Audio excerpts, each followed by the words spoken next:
Hello everybody, sorry again in advance for if I have to sneeze or cough during the video.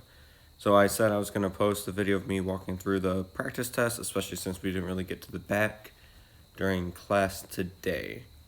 So if we want to go back over the front, let's look at number one. So for number one, we have to start with a written explanation and then go to a function. So what we're doing is we're reading through. This is what we call the parent function. We know that our new function will have sign in it and an x. We don't really know what it's going to look like, but we can space it out like that and see what we need to add.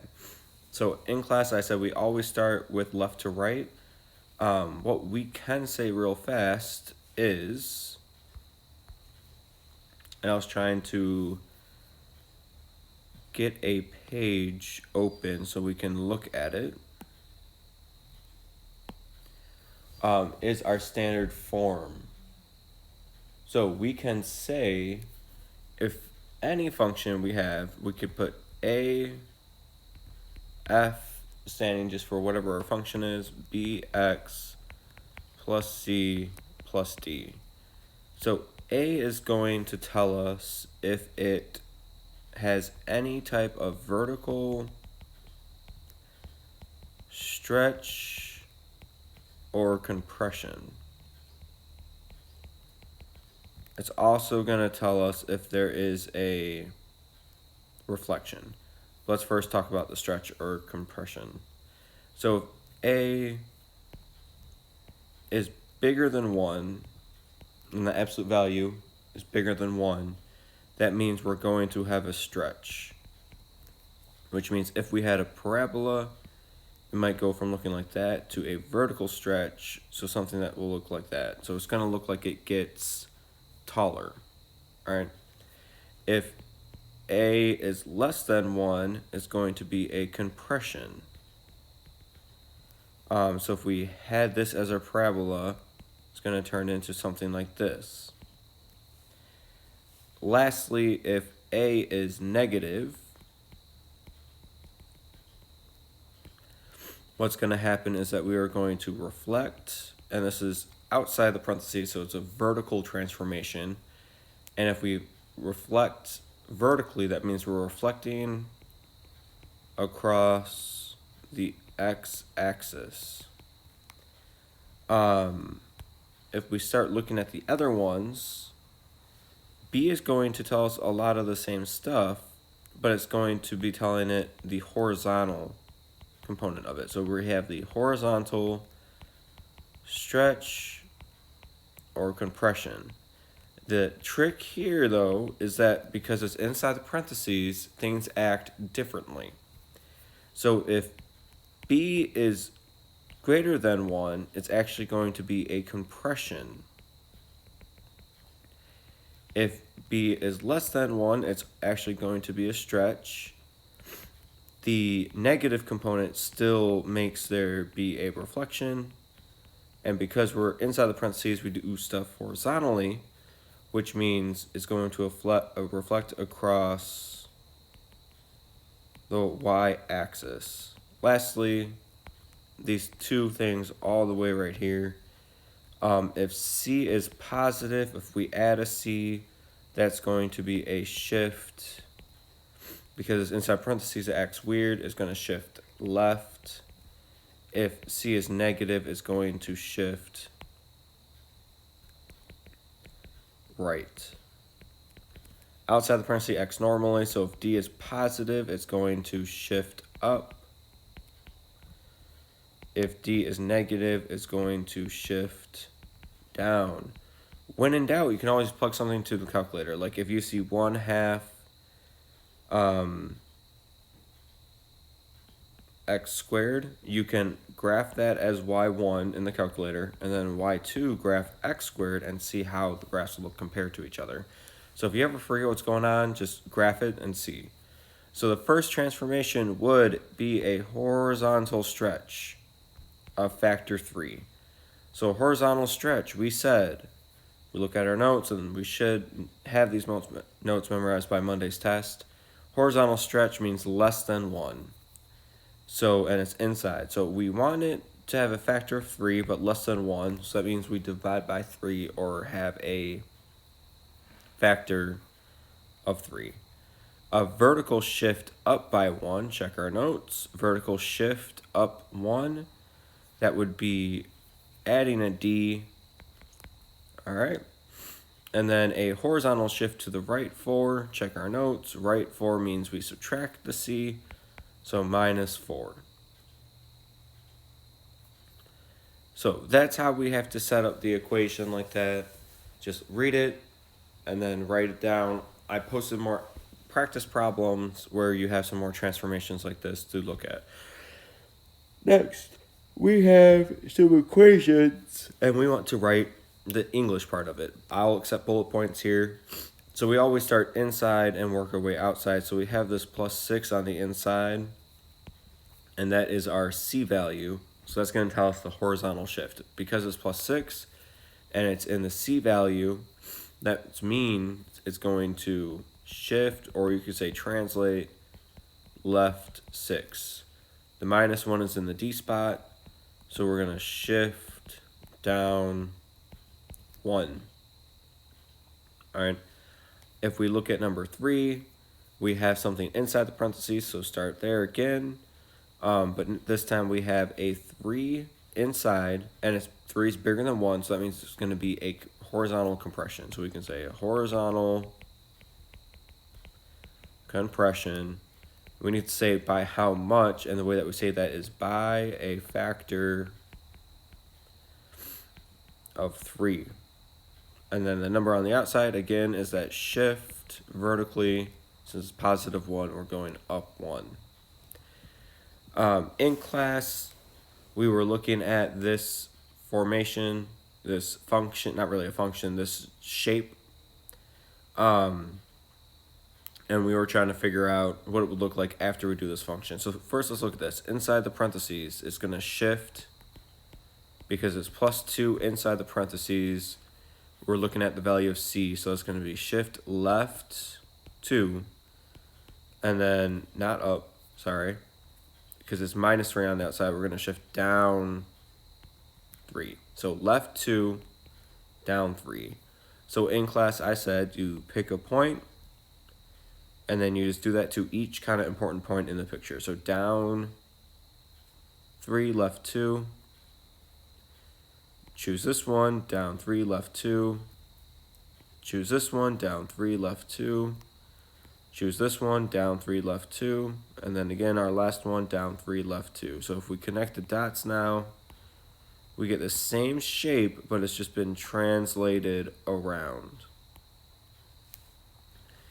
The next one, now we're starting to look at inverses. Remember that notation with our exponent of a negative 1, it's not actually an exponent, it just stands for inverse. And that's when we take our x and we swap it with our y, and we take our y and we swap it with our x.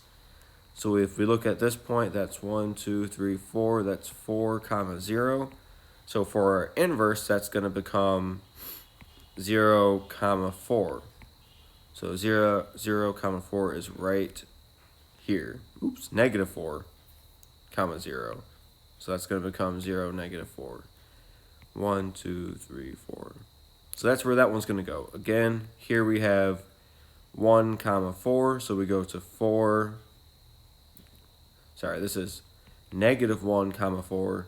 So we go to 4, negative 1. And I'm going to connect it as I go, or else I'm going to get very confused. This one is 2, 4. So then I go to 4, 2. Again, connect as you go. This one down here is 2, negative 1. So we go to negative 1, 2. And then the last one we need to do is this here, which is 4, negative 1. So we go negative 1, 4. So we started with the black shape, and then we did our inverse. And in class, remember, and I think I kind of lost you, some of us, a little bit during class when I said this, but we have this y equals x line, and we said the inverse is if we reflect across that. So we can kind of see that when, like, if we look at this point, if we reflect that across the line, it's going to go right here. So we can kind of see it both ways. Again, as I said in class, I think it definitely makes sense to just pick the coordinates of the most important parts of our shape and just switch the x and the y. Next, we have the decomposition problem. And that's when we're looking for two possible functions. When composed, will give us this. So we're trying to look for something that, like, if we do this problem here, we take two functions, put one on the outside, one on the inside, we get this h of x. So I always said look for special parts of it, like parentheses, radicals, or absolute value bars. Here we have absolute value bars. So the outside of this, our f of x, could be -2 plus 4. We need a variable though, so we could add an x. So then the inside of this could be that x plus 1. At this point, I need to decide where to put our absolute value bars. You can put them in either place. You could put them around the x in the f of x, and that's fine, or you could put them around the x plus 1 in the g of x. Both would be true. You could have tons of different answers here, but I just like choosing where that chunk is, where we can see it inside one of these three types of shapes, right? Parentheses, the radical, or the absolute value bars. Those are dead giveaways of where we can choose our two functions so we can compose easily. Moving on to the back, we have a little bit more work about compositions and inverses, but then we also get to parametric functions, and I think this is where a lot of us are going to want to pay attention. So if we look at number 7, this is another notation, right? We could write this also as f open dot g. So open dot, or these parentheses, they all mean composition, which is when we plug one function into another. So we could also write this one as g of f of x. So here on the quiz, I give you 4 ones. Here I'm just going to give you 2. So we really have to pay attention to what order we do it in. I don't think anyone on the quiz did it in the wrong order. So we're doing a good job with that. So here we have f of x and g of x on the inside. So I think it's easy to write our f of x first and just leave a big blank for where we plug g of x in. So I took our f of x, that's going to be on the outside. I wrote it, but I kept the x part blank, and then I can add in the gx, plug in the gx would be a better way to say that. So that way we get this. And now we need to figure out, can we simplify? Sometimes you can, sometimes you can't. Here we can simplify because we have this radical. So the radical and the square cancel out. There are inverse operations. So they cancel out. So we get x plus 2 minus 4. Those are like terms, so we can combine them to get x minus 2. That's our answer for what that composition is. If we do it in the opposite order, we aren't going to be guaranteed that we get the same answer. So let's check. So now we have g on the outside, so I'm going to write that first and just make it super stretched out. And then I'm going to plug in the other function. So now if we look at this, we can get rid of these parentheses. They're not really needed because there's no exponent or coefficient to worry about. So we have these like terms, so we get x squared minus 2. So now the question is, can we simplify this? If we simplify a radical, we have to find something that multiplies by itself. You might be tempted to say, hey, the square root cancels out the square there, but we have this minus 2 that we really can't do much with. Sometimes we could say, like if we had x squared plus 6x plus 9, we could say, hey, that turns into x plus 3 squared. And then if we took the square root of that, those would cancel out, right? We don't have anything like that. Nothing can factor. So lucky for us, but maybe not lucky for us because you might have thought you had to do some more work. That is the most simplified. We cannot take out that -2 easily from inside the radical. So notice how even though we're dealing with the same functions, we get two very different answers for our most simplified form of that composition. Moving on to number 9, we need to find the inverse. I find this easy if I rewrite our function into just y form with no function notation. So I take our g of x and just say y is equal to the square root of x plus 2.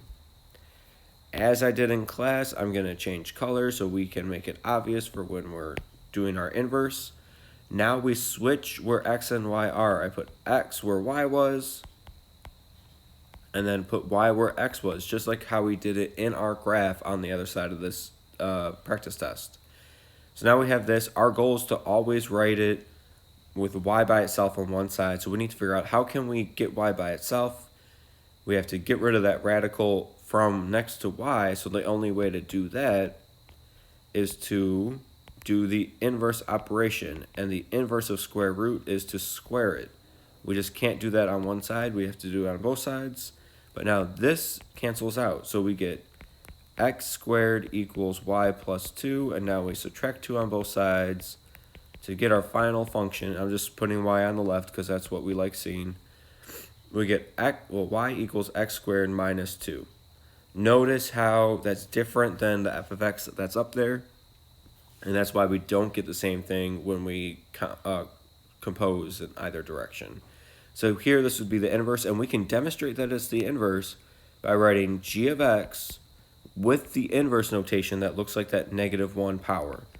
And then we just rewrite what we found. So the inverse of g of x is x squared minus 2. Number 10, I'm telling you algebraically now. So a couple of you on the quiz decided to try to do it graphically. I'm telling you, you must prove that these are inverses algebraically. So what we want to do is if we do f of g of x, we want to check, so question mark, if that's going to be equal to x, and then we want to do that for g of f of x and see if that's also going to be equal to x. Hopefully everything cleans up and cleans up quite quickly too. So let's do the first one first. I always like writing my outside function first. So I have, right, x plus 3 all divided by f. I can get rid of the x and then plug in our other function. I can look at this. Are the parentheses needed? No. So I can rewrite it without parentheses. I can look, can I clean up this equation? I always need to start at separate sides of the fraction first. So I look at this, these subtract or add to 0. So we get 5x over 5. Those 5's divide out. So we just get x, and that is what we wanted, right? Now let's try the other way. So now g's on the outside. So I write the g of x, leaving a big blank for me to plug in, and then I plug in f of x into g of x. Here, we need those parentheses, but we can see right away that these 5's will cancel out. So we get x plus 3 minus 3, and again, those add up to 0, so we just get x. So we are good. Those are inverses, and we showed it by composing and getting to x both times. All right. If we now look at our parametric functions, that parameter is kind of like a variable, but because it's not x or y, we call it a parameter. That parameter is the t. So it's called a parametric function because we start using t to describe both x and y. And that's why we needed to use the word rectangular function to describe when we have y of x, or in other words, when we have y is equal to like mx plus b, for example. So if we look at number 11, find the coordinate pair xy for the value of the parameter t equals 5. So this one, instead of making you do the whole table, I'm just going to make you do one t value. So we take our x, that's 4t plus 1. We know the value of t, so let's plug it in. So we do 4 times 5 plus 1. 20 plus 1 equals 21. For y, our equation is 3t squared minus 2.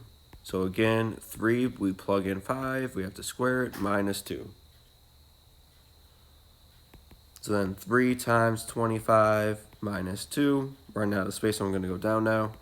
75 minus 2, so 73. So our coordinate pair, the t disappears because our coordinate pair is only x, y. We're going to have 21 for our x, 73 for our y. So that's one coordinate pair. Not going to have you graph, not going to have you do a table.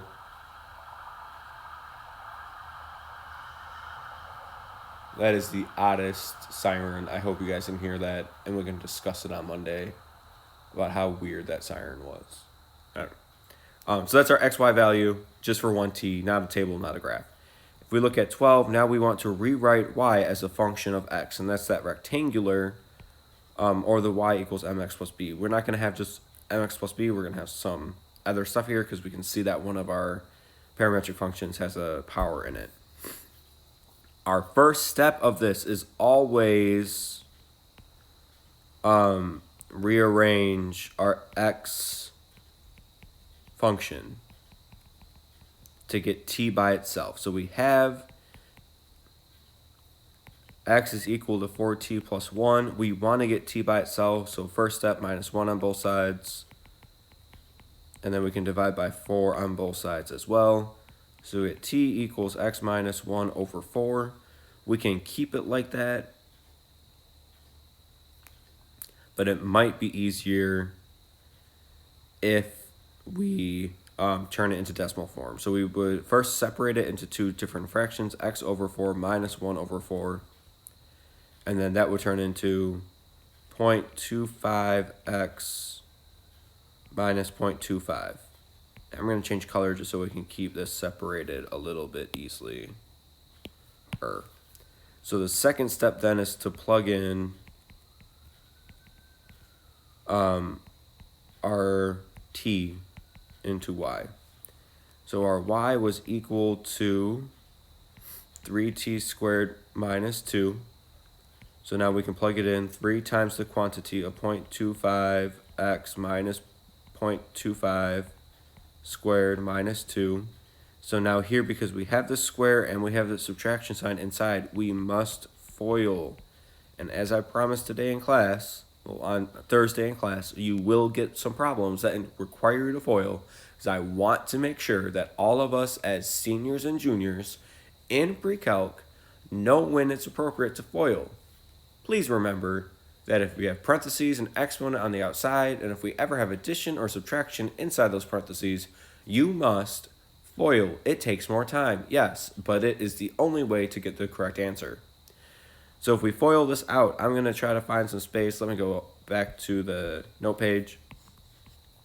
We have 0.25x minus 0.25, and we're squaring that. In other words, that's 0.25x minus 0.25 times itself in the same way. So I like writing it out so we can actually draw the arrows. I promise the one on the test won't be as crazy as this one. So I like drawing those arrows. So 0.25 times 0.25. Let me get out my calculator. 0.25 times 0.25 is 0.0625. X times x is x squared. And then we do the same thing again. Ooh, that should be, that's positive. And then, so that was this one right here. And now we're going to do this one, the outer one, the O in FOIL would be minus 0.0625x. And then we do the inner one, which is another 0.0625x. And then we do the last one, even though they're both negative. Well, because they are both negative, we will get positive 0.0625. So a lot of 0.0625s here. So we can combine the middle two because those are like terms. So we get 0.0625x squared minus, and then let's see what those two add up to. 0.125x plus 0.0625. So let's plug that back into this. So we have y is equal to 3 times 0.0625x squared minus 0.125x plus 0.625 minus 2. So now we need to distribute that 3 to everything. So then if we do that,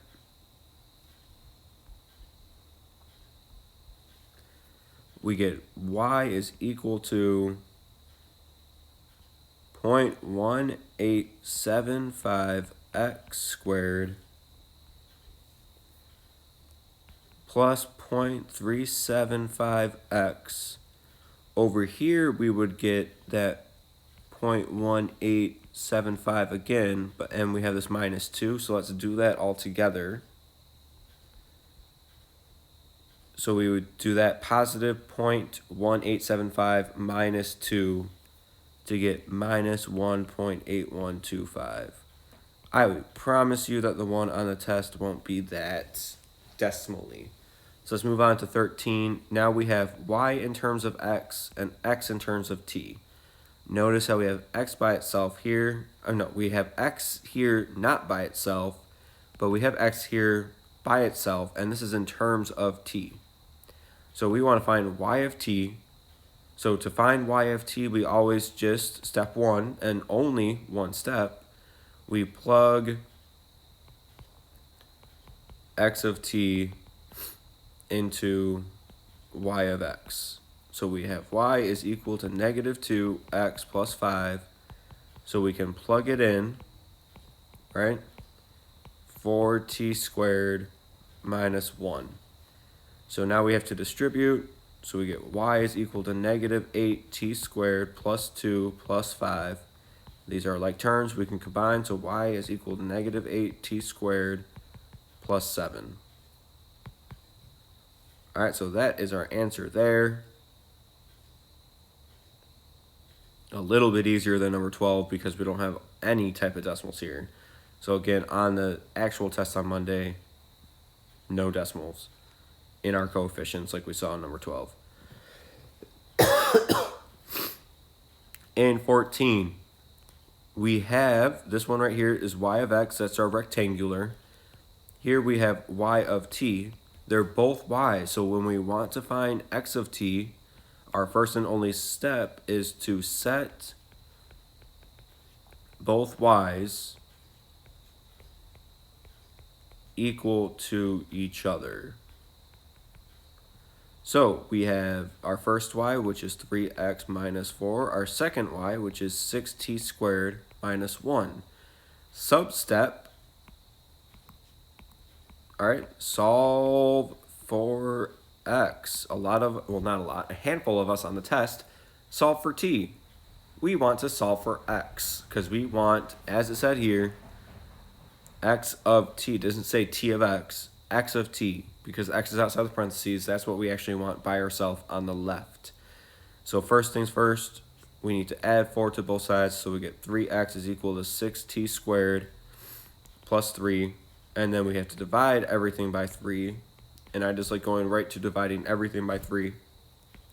So we get x by itself on the left, 6 divided by 3, lucky enough for us, becomes 2. Again, lucky for us, no decimals, and then 3 divided by 3 just turns into 1. So that's our answer again for number 12. This one was disgusting. I will make sure that there are no decimals on the test.